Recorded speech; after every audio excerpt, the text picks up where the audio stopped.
नमस्कार, dB news की खास खबरों में आपका स्वागत है। यूपी में 13 नवंबर को 9 विधानसभा सीटों पर उपचुनाव होने हैं। अखिलेश यादव ने बुधवार की रात बड़ा ऐलान करते हुए कहा कि सभी 9 सीटों पर गठबंधन के उम्मीदवार चुनाव लड़ेंगे, लेकिन सिंबल एक ही होगा और वो है साइकिल। इसके लिए अखिलेश यादव ने एक लंबी पोस्ट लिखी है। सीट शेयरिंग को लेकर कांग्रेस और सपा में लंबे समय से खींचतान देखी जा रही है।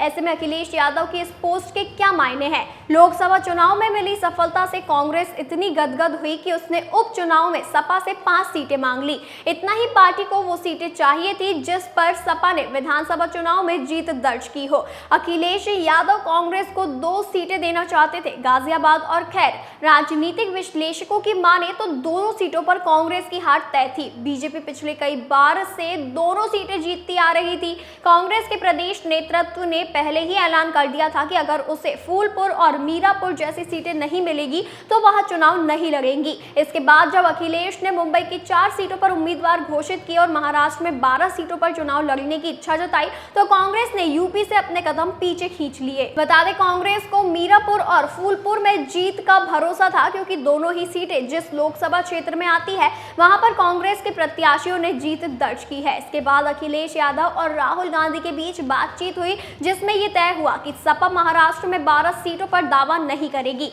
लोकसभा चुनाव में कांग्रेस ने यूपी की 6 सीटों पर जीत दर्ज की है। इनमें से अधिकांश सीटें अवध प्रांत की थी। ऐसे में कांग्रेस को चुनावी सफलता का अंदाजा इन्हीं क्षेत्रों में था। वहीं बातचीत के जरिए सपा ने यह भी एहसास कराया कि लोकसभा में कांग्रेस की जीत सपा से गठबंधन का परिणाम था। बता दें कि प्रदेश में यूपी की 10 सीटों पर उपचुनाव होना है। उनमें मैनपुरी की करहल, कानपुर की सीसामऊ, प्रयागराज की फूलपुर, अंबेडकर नगर की कटेहरी, मिर्जापुर की मंझवा, अयोध्या की मिल्कीपुर, गाजियाबाद सदर, अलीगढ़ की खैर, मुजफ्फरनगर की मीरापुर, मुरादाबाद की कुंडर की सीट शामिल है। फिलहाल 9 सीटों पर ही चुनाव का ऐलान हुआ है। मिल्कीपुर सीट पर तारीख का ऐलान नहीं हुआ है।